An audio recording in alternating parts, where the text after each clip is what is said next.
Something was standing below the catwalk, just breathing in my voice. My radio was clipped to my jacket, still hissing from where I dropped it. Every time the speaker cracked with static, that thing whispered back. I could hear the lookout windows rattling 40 feet above me. Somewhere down the slope, a woman was calling for help in a voice that belonged to nobody living.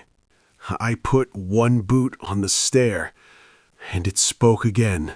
It said, "Don't come down," in the exact tired voice I used every morning with dispatch. I really should tell this the right way, while I still can. Some things in these forests just get buried under weather and time. This all happened in the Olympic Peninsula, back in late October of 2003. I was assigned seasonally between trail patrol and relief duty for a handful of old lookout points.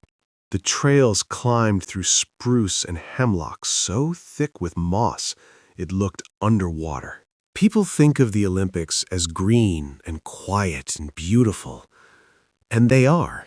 But beauty out there can be so complete it starts to feel staged. It's like something standing very still so you won't notice what's watching from behind it. The rainforest there muffles distance, so sound doesn't carry the way it should. You can hear water falling a mile away, but miss someone walking 10 feet off the trail. By 4 in the afternoon, the woods seem to be deciding what they'll keep. I wasn't a full-time lookout back then. I was a field ranger, 36, divorced, and sleeping way too little. They used me where they needed a body that could hike hard and talk calm to lost hikers over the radio. The first mention of anything wrong came in a report from a couple out of Tacoma.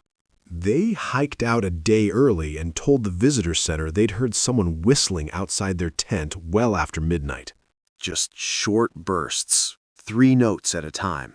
By itself, that wouldn't have meant much. People hear things in the woods all the time, like elk bugling or owls making sounds that seem human. The note got passed to me because I was headed that direction anyway to inspect storm damage. But 3 days later, a volunteer trail crew lead radioed in something weird. One of his guys heard his own name spoken from off-trail in the fog. He never saw anyone, but he said the voice sounded exactly like his dead brother. The third report came from a woman named Ellen Voss. She used to be a seasonal interpreter back in the 80s. After her husband passed, she just stayed, becoming part of the peninsula itself. I found her at the station right around closing time. She was standing under the awning, completely soaked. She had this cheap disposable camera gripped so tight her knuckles were white. She asked if the old Elkhorn trail was still accessible. I told her, technically, yeah. She just stared past me and said, "We gotta stop sending people up there after dark." I asked her what exactly she saw. She said she didn't see it clearly, and she made sure to call it an it. She was hiking out when she heard something pacing her from the ridge above. It was stepping in perfect rhythm with her, always moving right after she did. Whenever she stopped, the footsteps stopped too. Then, from higher up the slope, she heard her late husband's voice call out her name. The thing that really bothered me was that she didn't run. She said hearing that voice just made her feel incredibly heavy and tired. She only panicked when she realized the roar of the river had completely vanished. Then, she held out that little camera to me. She said she took 6 photos, mostly just blurry trees and fog. But in the very last one, the flash caught the edge of a face hiding behind a cedar trunk. It was just a brow ridge, a pale cheek, and an open mouth. But the proportions were all wrong, like it was way too high up on the trunk. Or maybe it was just way bigger than a human face should be. I told her I'd head up there and check the trail first thing in the morning. And she looked dead at me and said not to go if it's raining. I asked her why the weather would even matter. She just said, because that's when it starts answering. I really should have filed a report right then. Instead, I just treated it like another chore. 2 days later, I hiked up to Elkhorn all by myself. The weather actually held clear until noon. Gray light just kind of pushed through the trees in these flat bands. But that trail, it's the kind that vanishes if you stop respecting it for 10 seconds. Alder growing into the cut, root balls lifting the tread into ankle-breaking humps. I found some sign of recent passage near the lower switchbacks, but not much. Just one partial boot print in a patch of black mud. It was way too big to be one of our volunteer crew. Maybe a size 13 or 14, with the heel worn down on the outer edge. What struck me first was how often I thought I could hear someone ahead of me, just out of sight. It wasn't crashing around or anything careless. It was just this occasional hush of something stepping exactly where I had stepped a moment earlier. More than once I turned around, fully expecting to see another ranger coming up behind me. But every time I looked back, there was nothing. Just dripping brush and the narrow cut of the trail folding back through the dark trees. Around mid-afternoon, I finally reached the clearing where the old Elkhorn lookout stood on its stilts above the ridge. The shutters were bolted back, windows filmed dull with age, catwalks slick with moss. It looked abandoned in that honest way most government buildings eventually do. Like even the paperwork had given up on it. I went inside. The cabin smelled strongly of wet timber, mouse droppings, and cold metal. I checked the hinges, the lightning rod cable, and the weather box. Everything was old but serviceable. No sign of squatters, no animals denning inside. But on the inside wall, right beside the bunk platform, somebody had carved 5 vertical marks into the wood. They weren't deep, but they were fresh enough that the pale grain still showed. And right below them, in smaller cuts, were 2 words. Hurt me. I remember staring at that carving for a long time. Not because I knew what it meant, but because I felt, very suddenly, that whoever had carved it might still be close enough to hear me breathing. I pulled my radio to call in a routine status update, but I just got partial static back. That wasn't exactly unusual up there, given the terrain. I logged the coordinates, packed my tools, and I really should have left right then. Instead, I stayed until near dusk, waiting to see if some hiker came through to explain it. The mountain answered by bringing in fog so fast it erased the tree line in under 10 minutes. Then, from somewhere below the ridge, I heard a whistle. 3 notes. I stepped out onto the catwalk and yelled into the fog. I told whoever was out there that this was a restricted area. I said they needed to identify themselves right now.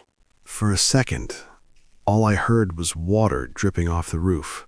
Then a voice from the fog below the tower called back. It just said my name, Ranger Hale. It sounded formal, kind of questioning. I leaned over the rail and asked who was asking, but nobody answered. Then, from the other side of the clearing, the voice asked if I was alone up there. I just stood there, completely frozen. Some older, primal part of my brain started waking up. That second voice wasn't just similar to mine. It was exactly mine. It had the exact weight of my exhaustion. It had the roughness in my throat from too much coffee. It even had that little hitch at the end of the sentence from my old jaw injury. I panicked, ran back inside, and slammed the trapdoor shut. I didn't even think about it. I just grabbed a heavy cabinet and dragged it over the trapdoor. My heart was hammering in my chest. I just needed to put something solid between me and whatever was down there. The windows looked out in all directions. For a few minutes, I didn't see anything but fog moving through the trees. Then shapes started showing up where they shouldn't be. A pale line between the trunks, the outline of a shoulder. Someone half hidden in the mist. Suddenly, the radio on my jacket sputtered to life with a burst of static. Through the noise, dispatch asked for my status. I reached down to press the button, so relieved to hear a real human voice. But before I could answer, another voice came through the speaker. It was my own voice. It told dispatch I was coming down now. Dispatch copied the message. I ripped the battery pack out of the radio so hard I almost broke it. Dark came early under that storefront. I spent the night huddled in the lookout with a dead radio and every window latched tight. I just sat in the corner, gripping an emergency flare gun, waiting for whatever was out there. Every so often, I heard movement on the catwalk outside. It wasn't a bear, and it wasn't some small animal. It was slow, deliberate footsteps, just pacing in a circle around the glass, trapping me inside. The footsteps finally stopped right outside the north window. Then came this tapping sound. Just one fingernail clicking against the glass 3 times. Then it spoke through the glass. It was my own voice again, whispering that I should open the door. It said it knew I was cold. Sometime after midnight, a woman's voice started calling from down the slope. She was begging for help. I realized it was the camper from Tacoma I'd spoken to days ago. The sounds finally stopped right around dawn. I waited until the sun was fully up before I even moved. Oh, my muscles were screaming as I shoved that cabinet off the trapdoor. I stepped out onto the catwalk, expecting to see footprints. There was nothing but beaded rain on the wood. No scratches on the glass, just this sick, sweet smell. Like rotting flowers. I got off that mountain fast. I was practically sliding down the muddy switchbacks, my heart hammering in my chest. I kept telling myself I was just exhausted and losing my mind. About a mile down, I hit an old, overgrown firebreak. Sitting right in the middle of it was a search and rescue pickup truck. It belonged to Mitch Garner, a volunteer who wasn't even assigned to this district. I called out for him, but nobody answered. The truck's engine was dead cold, and the driver's door was just hanging wide open. It looked like he'd bailed out in a massive hurry. I checked the bed of the truck. His day pack and a thermos were just sitting there in the rain. Right next to them was an old cassette recorder, still running. Hearing that tape hiss in the middle of the silent woods is something I'll never forget. The little wheels were just spinning on dying batteries. I reached down, picked it up, and hit rewind. I stood frozen by the truck bed as Mitch's voice crackled through the tiny speaker.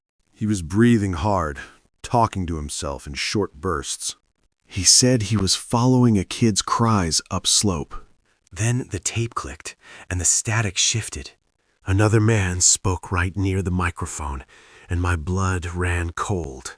It was my own voice. It said, "Mitch, over here."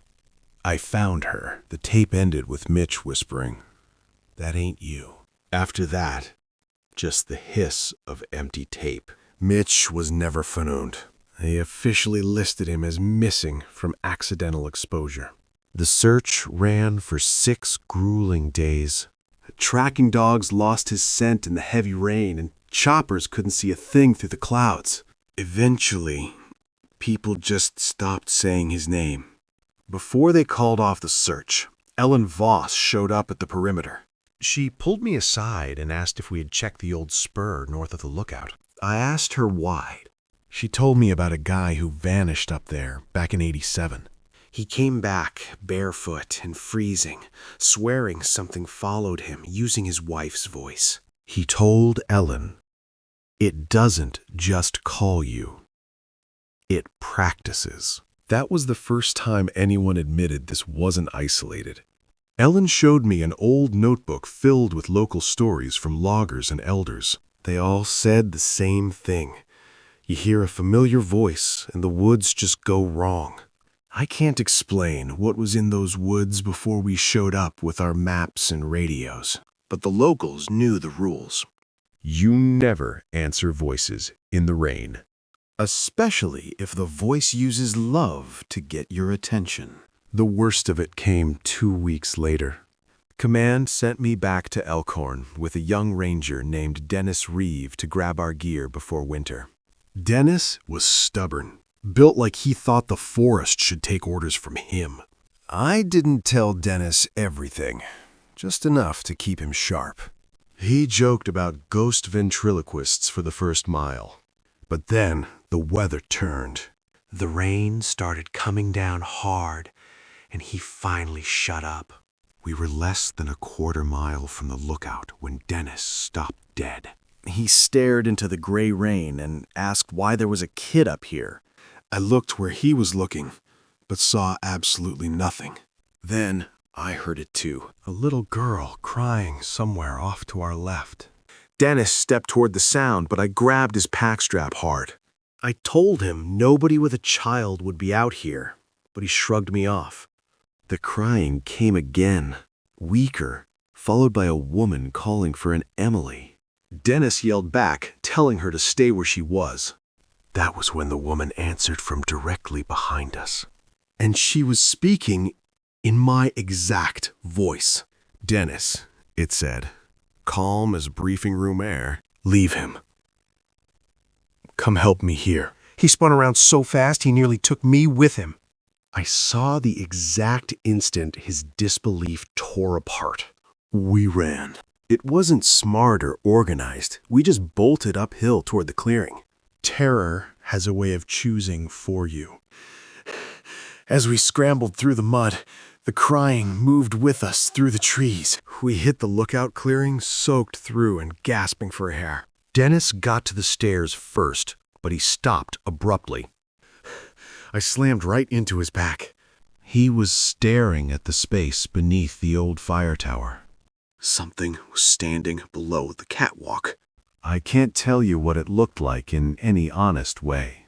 The rain kept breaking it apart, and my flashlight refused to settle on its edges. All I know is that its limbs didn't begin where they should. Dennis made a choked sound like he was about to shout. Then the thing beneath the tower spoke in his mother's voice. "Baby, come down," it said. Dennis went completely pale. His mother had died the year before. Not 10 seconds later, the voice changed again. It spoke in Dennis's own voice, angry this time, like he was arguing with himself from below. "Don't be stupid," it snapped. "It's just a man." I don't remember deciding to draw the flare gun. I only remember firing it blindly into the darkness under the cab. Red chemical light exploded against the wet brush.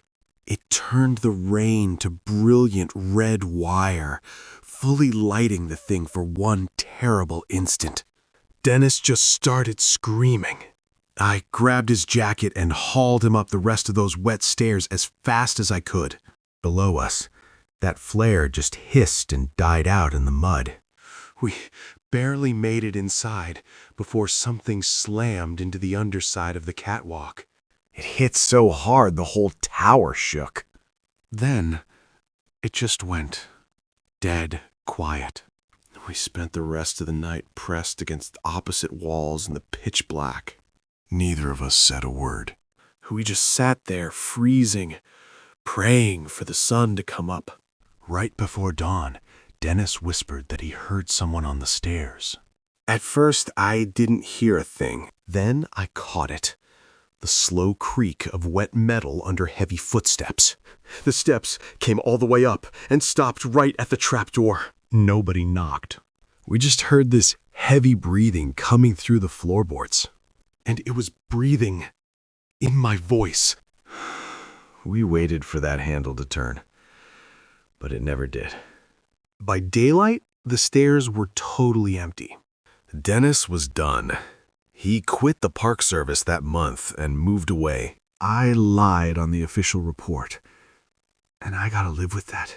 I blamed it on weather damage and animal trouble. We shut Elkhorn down and just let the forest swallow the trail. Years later, Ellen Voss sent me a note right before she passed. No greeting, no signature. Say, a chilling realization, just one line that said, "It learns the ones we miss." I retired early and stayed out of the woods. But a few years back, I found these huge boot prints behind my shed after a storm. One set coming in, none leaving. The right heel was worn down, just like Mitch's.